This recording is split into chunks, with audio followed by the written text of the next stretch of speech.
మనం ఎప్పుడైనా హాస్పిటల్కి వెళ్ళినప్పుడు అక్కడంతా చాలా సీరియస్గా, సైలెంట్గా ఉంటుంది కదా.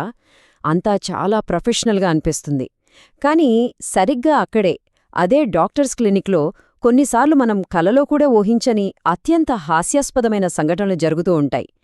ఈరోజు మనం చేయబోయే విశ్లేషణలో డాక్టర్ల అనుభవాల నుండి సేకరించిన కొన్ని నిజమైన మైండ్ బ్లాక్ అయ్యే కథలను చూడబోతున్నాం. పేషెంట్ల అమాయకత్వం డాక్టర్లకి ఎలా చుక్కలు చూపిస్తుందో తెలిస్తే నిజంగా ఆశ్చర్యపోతాం.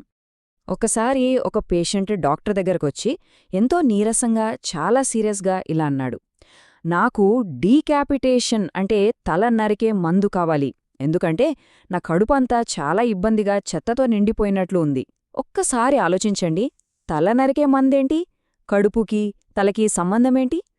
డాక్టర్కైతే ఒక్క క్షణం మైండ్ బ్లాంక్ అయిపోయింది. కాసేపయ్యాక డాక్టర్కి అసలు విషయం అర్థమైంది.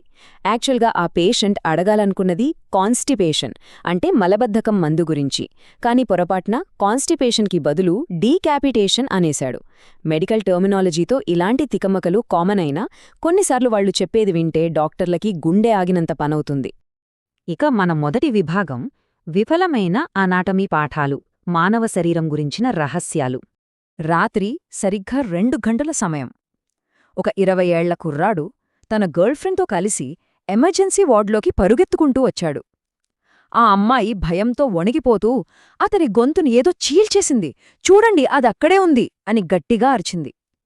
డాక్టర్ కంగారుగా లైట్ వేసి చూశాడు.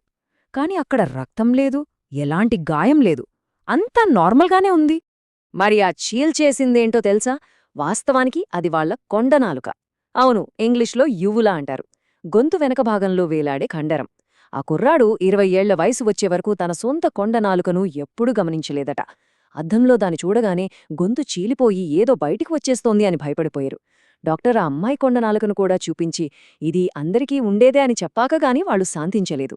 అలా ఆ రోజు రాత్రి ఎమర్జెన్సీ రూంలో ఒక ప్రాణం కాపాడబడిందన్నమాట. ఇంకో ఇన్సిడెంట్ వింటే ఇంకా ఆశ్చర్యపోతాం.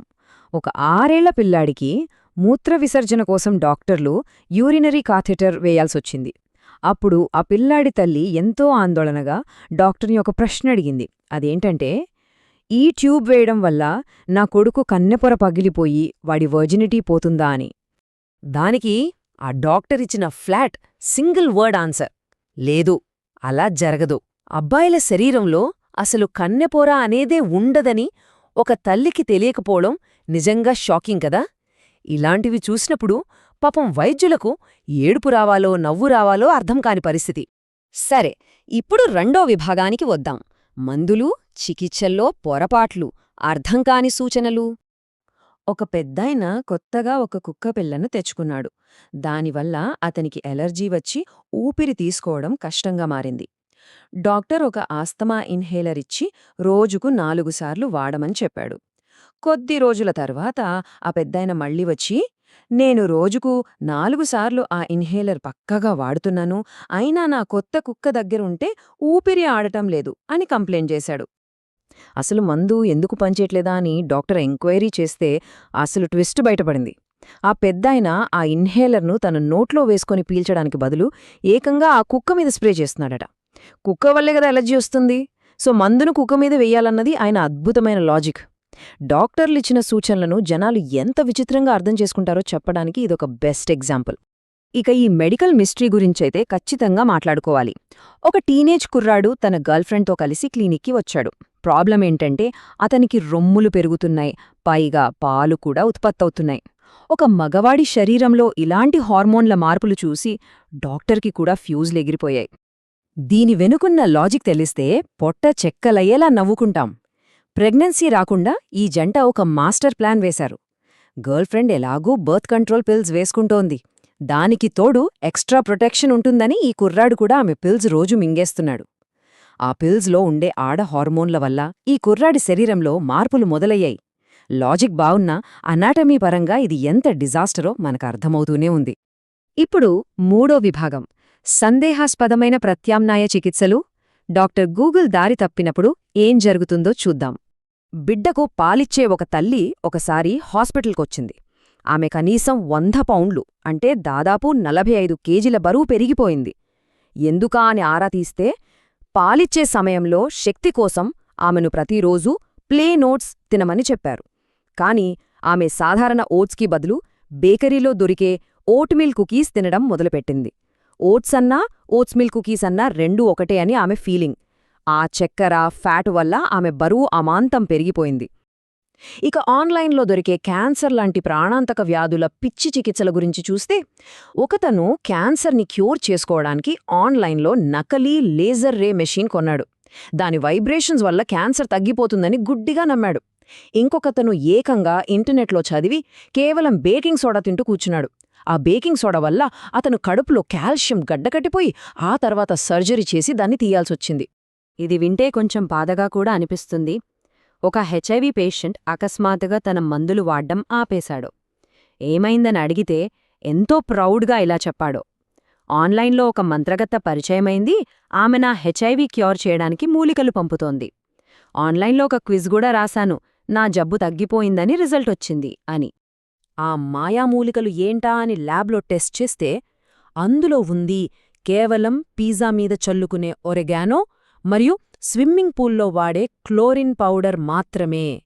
ఇలాంటి ఫేక్ పీపుల్ని నమ్మి మెడిసిన్స్ మానేయడం ఎంత డేంజరో చూడండి. ఆ ఫేక్ ట్రీట్మెంట్ వల్ల ఆ పేషెంట్ ప్రాణాలు కోల్పోవడం నిజంగా ఒక ట్రాజెడీ. సరే, ఇక మన ఫైనల్ విభాగం ఎమర్జెన్సీ రూమ్ వింతలు.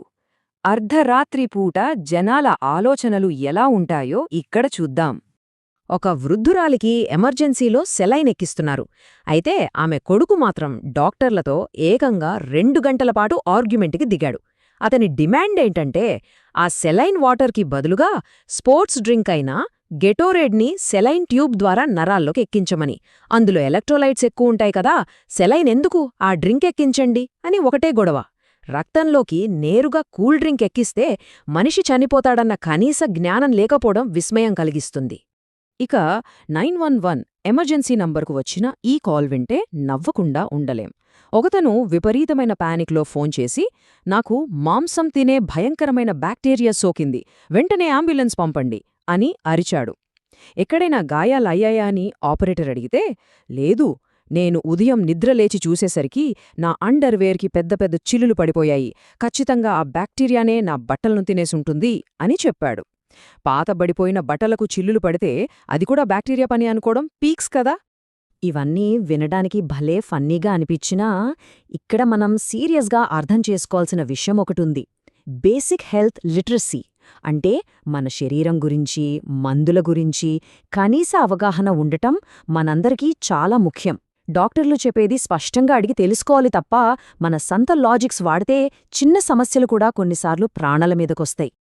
ఈ కథలన్నీ విన్నాక సైన్స్ ఎంత డెవలప్ అయినా మన చుట్టూ ఇంకా ఎన్ని వింత అపోహలు ఉన్నాయో అర్థమవుతోంది కదా. ఆ డాక్టర్ల ఓపికకు నిజంగా మనం దండం పెట్టాల్సిందే. అయితే ముగించే ముందు మీకందరికీ ఒక చిన్న ప్రశ్న. ఇంత టెక్నాలజీ ఉన్న ఈ రోజుల్లో కూడా ప్రజలింకా గుడ్డిగా నమ్ముతున్న అత్యంత హాస్యాస్పదమైన మెడికల్ మిత్ లేదా అపోహ ఏమై ఉంటుందని మీరనుకుంటున్నారు? ఒక్కసారి ఆలోచించండి. మళ్ళీ ఇంకో ఇంట్రెస్టింగ్ టాపిక్తో కలుద్దాం.